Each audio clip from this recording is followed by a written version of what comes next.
Elevate and innovate विद हिमांशु के में रोआ स्वागत बा। हर हफ्ता रोशनी भरल एपिसोड खातिर एलिवेट एंड इनोवेट विद हिमांशु के फॉलो आ सब्सक्राइब करे में ना भुलाइन। पॉडकास्ट एपिसोड 6 युद्धकांड युद्ध के किताब हमार रामायण पर आधारित पॉडकास्ट सीरीज में फेरू से स्वागत बा। पिछला एपिसोड में हम सुंदरकांड के खोज कैनी, जहां हनुमान के वीर यात्रा लंका में राम के आशा आ महत्वपूर्ण जानकारी देले रहे। आज हम युद्धकांड में डुबकी लगाएब, जेह में राम के सेना आ रावण के सेना के बीच महाकाव्य युद्ध होला। जैसे युद्धकांड शुरू होला, राम आ उनकर सहयोगियन के समुद्र पार करे के चुनौती के सामना करल पड़ेला ताकि लंका के किला द्वीप तक पहुंच सके। समुद्र देवता के मदद आ वानर वास्तुकार नल के कुशाग्रता से ऊ लोग राम सेतु नामक पुल बनावला, जैसे उनकर विशाल सेना लंका के ओर मार्च करे में सफल होला। जैसे ही ऊ लोग लंका के किनारा पर पहुंचला, राम के सेना जे वानर आ रीछ से बनल बा युद्ध खातिर तैयार हो जाले। अच्छाई आ बुराई के सेना के बीच युद्ध शुरू होखे वाला बा। रावण के सेना जे भयानक राक्षसन से भरल बा, अपना राजा आ राज्य के बचावे खातिर तैयार बा। युद्ध तीव्र संघर्ष आ वीरता के प्रदर्शन से शुरू होला। प्रमुख योद्धा जैसे हनुमान, भगद आ सुग्रीव नेतृत्व करत बाड़न, आओ लोगन के सामना करत बाड़न जेना इंद्रजीत, रावण के बेटा आ कुंभकर्ण, रावण के विशाल भाई। इंद्रजीत एगो भयानक प्रतिद्वंदी साबित होला। अपना जादुई ताकत के उपयोग करके राम के कईयों योद्धन के मार गिरावेला। हालांकि लक्ष्मण, राम के निष्ठावान भाई, इंद्रजीत के साथ एक भयंकर द्वंद्व में उलझ जाला। अंततः ओकरा के मार गिरावेला आ रावण के रक्षा कमजोर करत बा। युद्ध में कईगो वीरता आ बलिदान के क्षण देखे के मिलेला। हनुमान आपन अपार शक्ति आ भक्ति के साथ एगो महत्वपूर्ण भूमिका निभावत बाड़न। संजीवनी बूटी ला के घायल लक्ष्मण आ अन्य योद्धन के पुनर्जीवित करत बाड़न।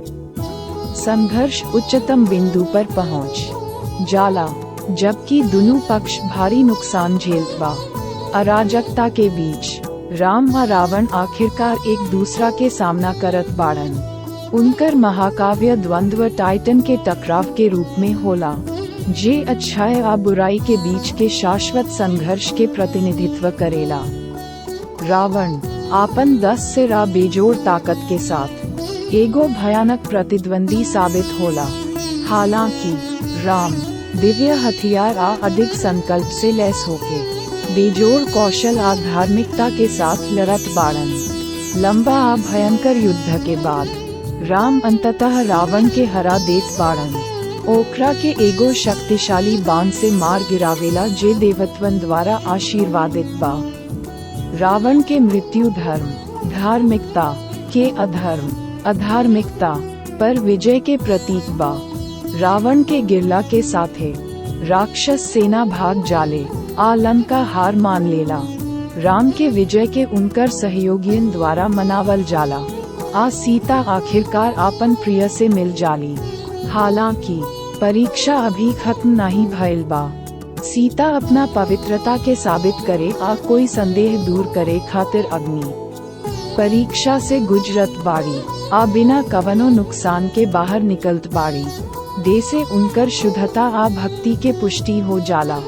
राम, सीता आ लक्ष्मण अपना सहयोगियन के साथ अयोध्या लौटे के तैयारी करत बाड़न। विभीषण रावण के धार्मिक भाई जे राम के पक्ष में रहलन, लंका के नया राजा के रूप में ताजपोशी कैले जात बाड़न, जैसे राज्य के न्याय आ सद्गुण से शासन कैल जाए। जैसे ऊ लोग अयोध्या वापस जाएला, राम के विजय के वापसी अपार खुशी आ उत्सव से चिन्हित होला।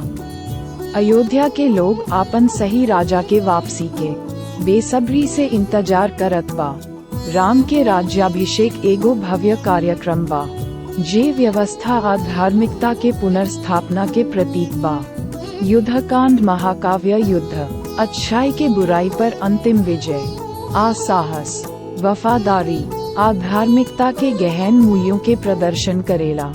जैसे हम ई एपिसोड के समाप्त करत बानी, हम राम के मिशन के पूर्ति आ समृद्ध आ न्यायपूर्ण शासन के वादा देखत बानी। हमार अंतिम एपिसोड में शामिल होगी, जैसे हम उत्तरकांड के खोज करत बानी, जेह में रामायण के अंतिम घटनाक्रम, उसके बाद के चुनौती आए शाश्वत महाकाव्य के स्थायी विरासत के विस्तार से देखब। एलिवेट एंड इनोवेट विद हिमांशु के सुने खातिर धन्यवाद। अगर रोआ यह एपिसोड के आनंद लेहनी त कृपया सब्सक्राइब कर ली या हमरा पॉडकास्ट के ओह लोगन से साझा कर ली जे रामायण के शाश्वत कहानी के सराहत बा। अगिला बार तक रोआ राम के वीरता आ धार्मिकता में प्रेरणा पाई।